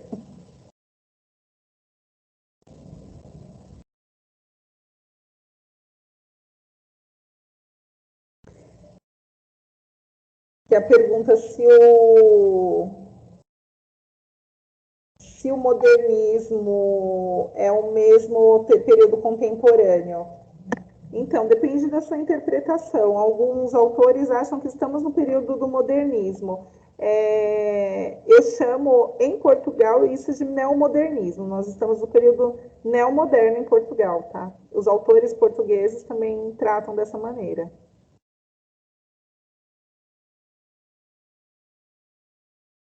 Deixa eu pôr aqui já mandei para vocês, tá? O questionário, vamos ver.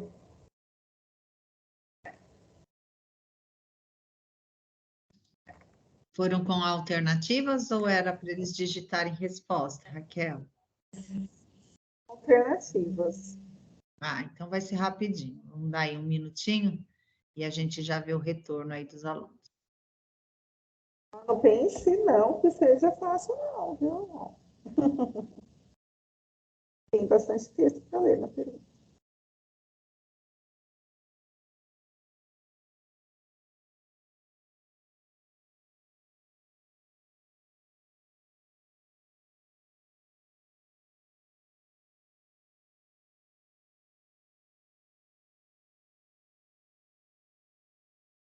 Eu dei o nome do livro errado, né, a professora Mar.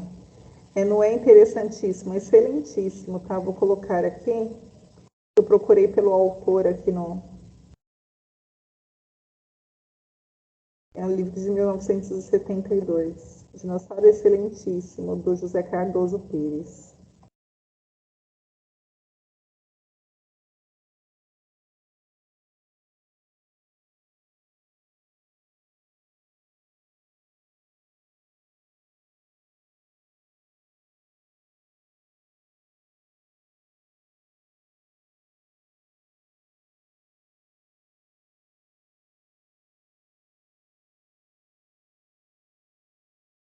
Osvalnildo, na minha aula não tem aluno do fundão, não, tá? Eu sempre organizo a sala em círculo.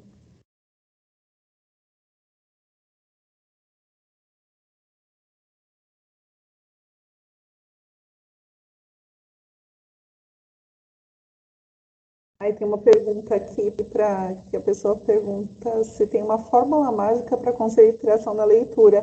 Olha, não me perguntem isso porque eu tenho TDAH, tá? Eu tenho diagnóstico desde os 10 anos de idade, do tempo que a gente nem diagnosticava nada. Nem era o psiquiatra que dava o laudo, era o psicólogo. Essa questão que eu tinha deixado, eu falei que ia deixar para o final. Ai, menina. Aí é complicado, né? Mesmo com TDAH, né? Vou dar no meu testemunho. Eu tenho TDAH diagnosticado desde criança, porque não que eu fosse uma criança inquieta, eu era uma criança distraída. Então, eu ficava a aula inteira olhando para o nada e não prestava atenção. Se ninguém chamasse a minha atenção, eu não assistia a aula. Mas se eu prestasse atenção, eu era a melhor aluna da sala. Tanto que me pularam uma série, cometiam essas atrocidades no século passado, né? Eu pulei da primeira para a segunda série no ciclo básico. Ou seja, eu perdi toda a parte de interação social, trabalho com material dourado, nunca vi, porque me pularam uma série. E aí a minha mãe queria uma justificativa, né? Por que é que ela não... Ela é sempre desatenta, sempre distraída. E não se falava em autismo naquela época. Eu acho que pouco. E a preocupação da minha mãe é que ela é prima do meu pai. Então ela falava assim, ela tem problema, tem que arrumar um problema. E aí me levou ao psicólogo, o psicólogo me mandou para o psiquiatra fez alguns testes, né, que não eram como os de hoje, como o neuropsiquiatra faria hoje. E voltei para a psicóloga, que também fez alguns testes e falou assim, não, é só déficit de atenção, né?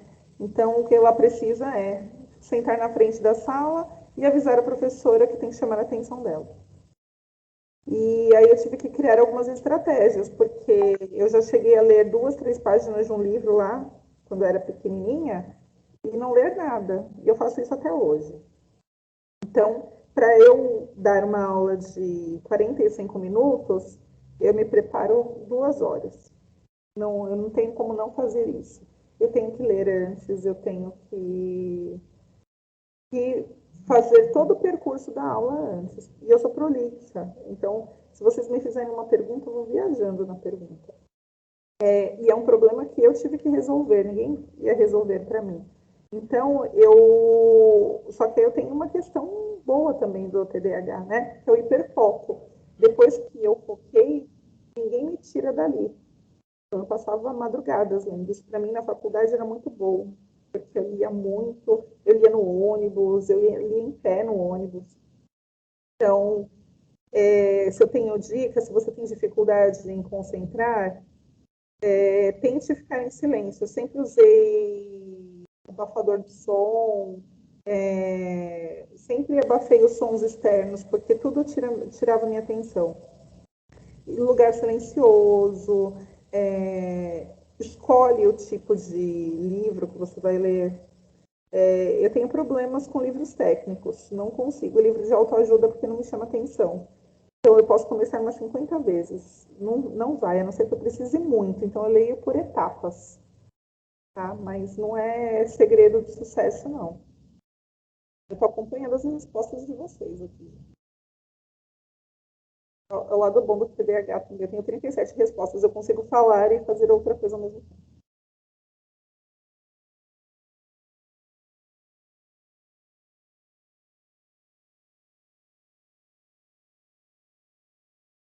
Eita, gente.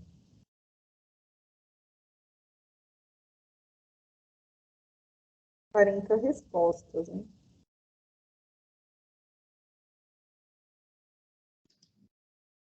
Bora lá, galera, vamos participar para a gente ver como é que vocês estão aí. Tem 128 presentes, não é nem metade da turma. Vamos lá, mais um minutinho? Acho que já deu, Raquel. Se você quiser um comentário, você com certeza está com ele aberto aí, né? Aí dá para você fechar aqui. A gente tem 10 minutos aí. Eita, vamos lá. Dar uma lidinha nos textos com vocês, tá?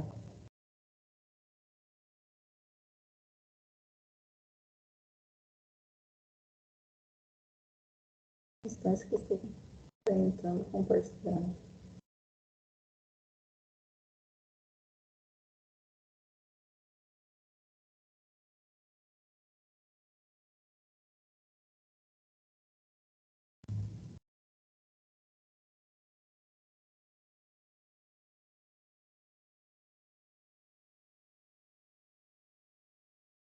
Não foi ainda.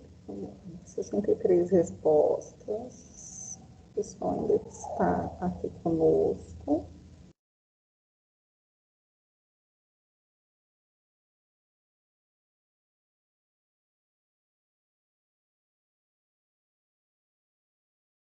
Pronto, aí eu abro o formulário.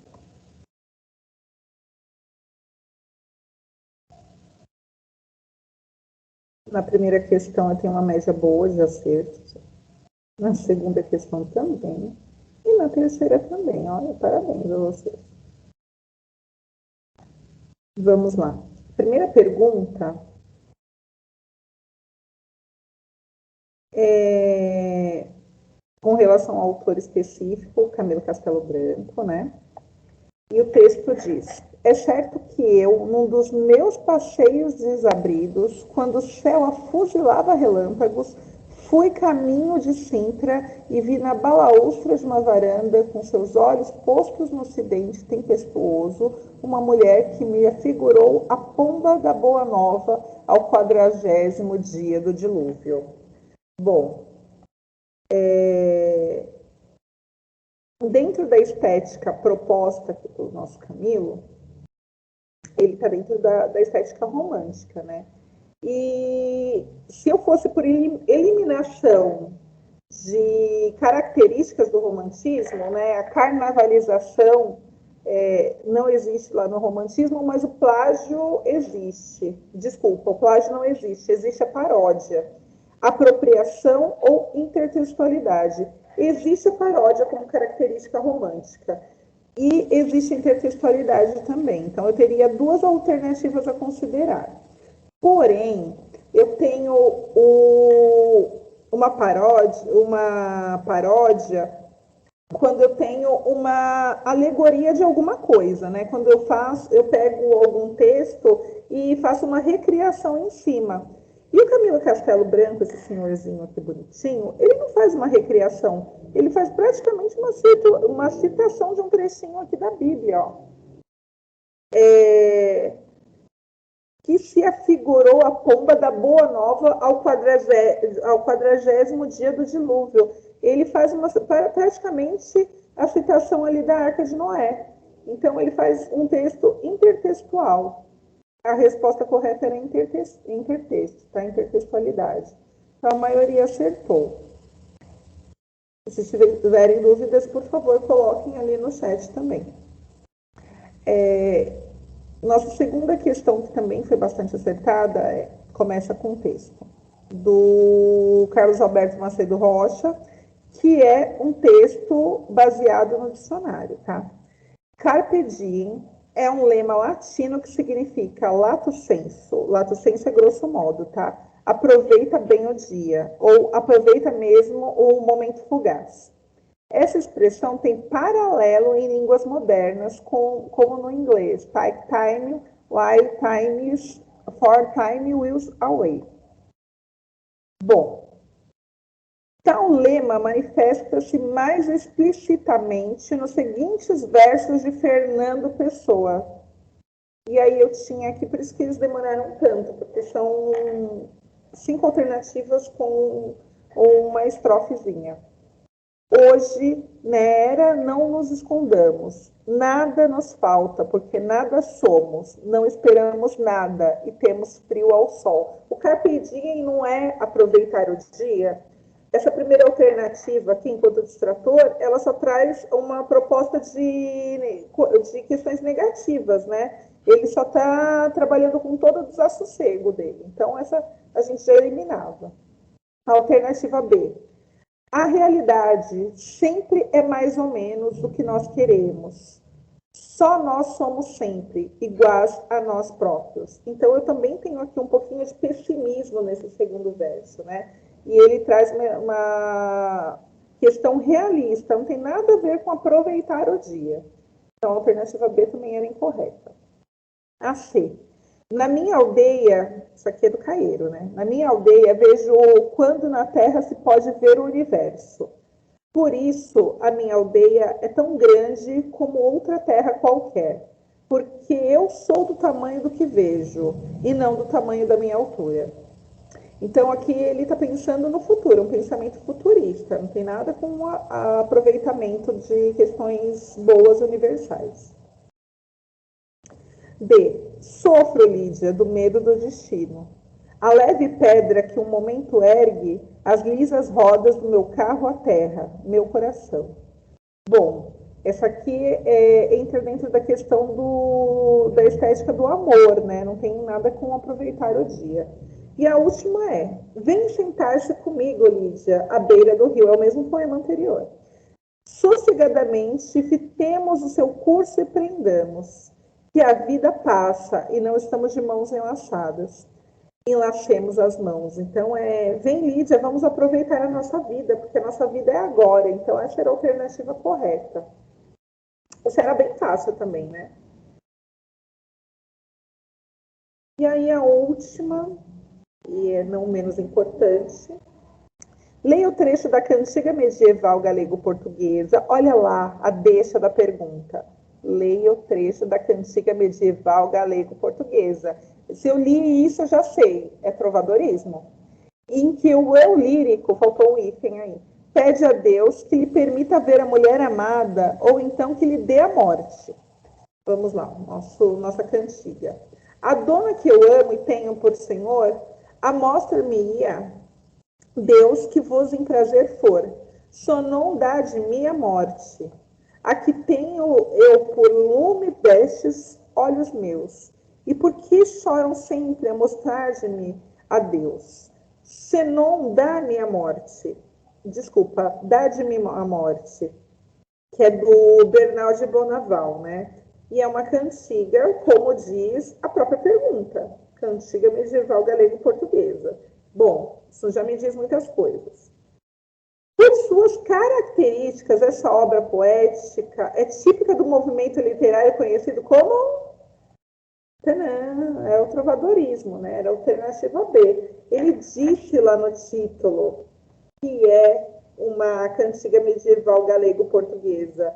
Então, é claro que é do trovadorismo. Eu poderia ter dúvidas se, como alternativa, eu tivesse humanismo, porque pertenceria ali ao mesmo período. Mas, por se falar que é galego-portuguesa, o galego-português perdura ali entre os séculos XII e XIII. Então, seria o começo do humanismo, né? Não necessariamente o humanismo.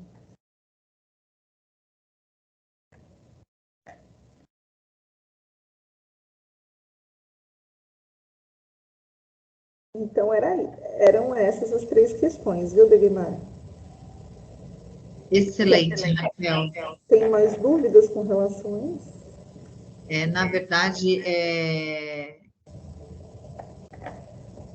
a gente não tem nenhuma questão mais no chat. Eu acho que você já respondeu todos. Eu tinha deixado o último, que era lá a sua sugestão mágica, mas já foi respondido. Raquel, sem palavras para agradecer a sua contribuição, o seu carinho pela educação pública. Você é fantástica. Pode falar à vontade. Eu só queria responder mais uma pergunta aqui, porque eu sou curiosa e estou olhando o chat. O Eduardo pergunta se o Machado de Assis faz parte do modernismo e se ele é considerado escritor negro. E aí eu tenho uma colocação com relação a isso. O Machado de Assis tem escritos modernistas, sim, de poemas e romances, mas a principal parte da obra do Machado é do realismo, tá? Machado de Assis é considerado realista, mas ele tem escritos lá no modernismo, sim. E aí a pergunta se ele é considerado um escritor negro. Depende. O que é considerado escritor negro? Na sua raça, sim, ele é considerado negro. Sempre foi considerado mulato, né? A gente falava mulato lá no século passado, mas ele é negro, sim. Agora, se você for pensar dentro da estética da escrita negra, que é outra coisa, né? Que é outro nicho da literatura, que são os escritores de escrita negra, não. Então, Machado de Assis não é um escritor de escrita negra, segundo a colocação que é dada hoje em dia, na atualidade, né? O escritor de escrita negra, ele não necessariamente é negro, mas ele faz a escrita pautada em temas da negritude, não é essa a proposta do Machado de Assis. Então, enquanto raça, sim, ele é negro, enquanto escritor da negritude, não, ele não é um escritor da negritude. É só isso. E sim, mas a palavra foi dada a mim para me despedir, né? E eu amei esses 3 encontros com vocês, adorei passar aqui essas horinhas. Sinceramente, eu gosto de conversar, eu gosto de gente perguntando, então eu acho muito estranho ainda que as pessoas fiquem quietas. Mas eu acho que teremos oportunidades na vida de nos encontrarmos por aí. Se vocês me reconhecerem, por favor, se apresentem. Fico muito feliz com todo esse processo e saber que tem gente tão engajada como a Degmar e a equipe dela que propõe um cursinho, né? Que encontre pessoas que também queiram participar desse momento da história de vocês. Então, parabéns a toda a equipe da Unicel, parabéns a toda a estrutura que o CEL oferece. Parabéns ao trabalho excelente que vocês fazem, meninas. Vocês são maravilhosas. E parabéns a vocês que estão estudando, estão procurando um lugar, um futuro melhor. Só a educação vai proporcionar isso a vocês. Então, parabéns e muito obrigada. Sem dúvida, sem dúvida. Só por meio da educação que a gente consegue transformação, a gente consegue liberdade, a gente consegue evoluir enquanto pessoa, enquanto ser humano. Mas com certeza todos esses alunos aqui, Raquel, vão passar, vão ter oportunidade, porque a gente vai fazer muita coisa junto e eles vão te conhecer pessoalmente, vão ter esse privilégio. E olha, gente, a Raquel é tão fantástica que ela indicou uma pessoa muito, muito mega fantástica do seu convívio. A irmã dela vai dar uma aula de redação para vocês. Gente, pensa na pessoa fera. O currículo dela, acho que eu vou ter que ficar aqui um dia para falar só do currículo. Então, aproveitem aí, gente. A Raquel é uma pessoa assim que a gente tem assim uma gratidão imensa, uma pessoa que tem uma contribuição gigantesca. Muito obrigada, Raquel. Muito obrigada a todos os presentes. Muito obrigada por tudo que você fez por nós, porque com a sua contribuição não foi só para os alunos, foi para nós também. Aprendemos muito com você aqui. Um super beijo no seu coração, na sua vida, que você tenha muitas realizações ainda. Você é uma pessoa muito especial. Pessoal, estamos encerrando a nossa aula por aqui. Obrigada aí pelas palavras de carinhos. Vocês também são maravilhosos. E quem estiver aqui segunda-feira, vão me conhecer pessoalmente e vai ser muito legal, porque vocês vão conhecer o Espaço Unicel. Quem ainda não conhece, vocês vão ver que estrutura fantástica que vocês têm aqui à disposição de vocês. Tchau, tchau e até amanhã.